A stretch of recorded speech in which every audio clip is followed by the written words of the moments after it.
फाड़ के देखा दे हनुमान के तरे, सीना फाड़ के देखा दे हनुमान के तरे, सीना फाड़ के देखा दे हनुमान के तरे, सीना फाड़ के देखा दे हनुमान के तरे।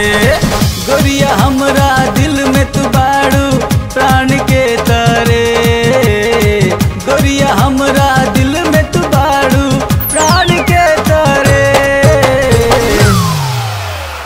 ए राजा जी झूठ मत बोले, ना मनू सीना फाड़ के देखा दे हनुमान के तरे, सीना फाड़ के देखा दे हनुमान के तरे, सीना फाड़ के देखा दे हनुमान के तरे, सीना फाड़ के देखा दे हनुमान के तरे।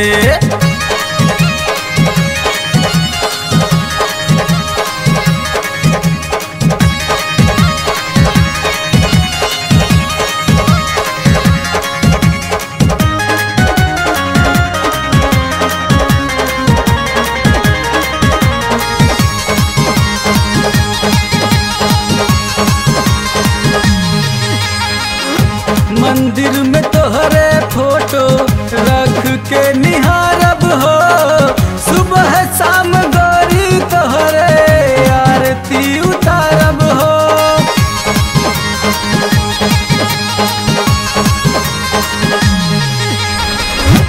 मंदिर में तोहरे फोटो रख के निहारब हो, सुबह शाम गोरी तोहरे आरती उतारब हो।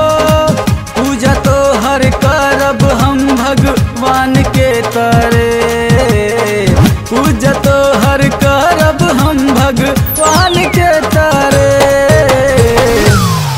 ए राजा जी ओभर होता, विश्वास नहीं खे सीना फाड़ के देखा दे हनुमान के तरे, सीना फाड़ के देखा दे हनुमान के तरे, सीना फाड़ के देखा दे हनुमान के तरे, सीना फाड़ के देखा दे हनुमान के तरे।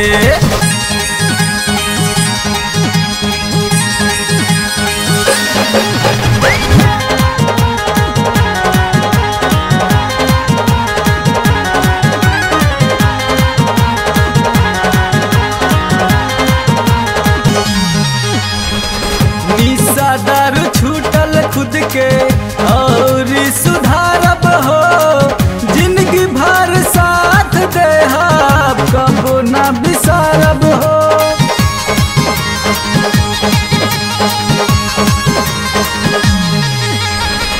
निशा दारू छूटल खुद के और सुधारब हो, जिंदगी भर साथ देहब कबो ना बिसारब हो। याद करब स्वर्गानंद जैसन ध्यान के तरे, याद करब स्वर्गानंद जैसन ध्यान के तरे। ए हो कर जाओ कैसे पतियाई, कैसे बतिएबू सीना फाड़ के देखा दे हनुमान के तरे, सीना फाड़ के देखा दे हनुमान के तरे, सीना फाड़ के देखा दे हनुमान के तरे, सीना फाड़ के देखा दे हनुमान के तरे।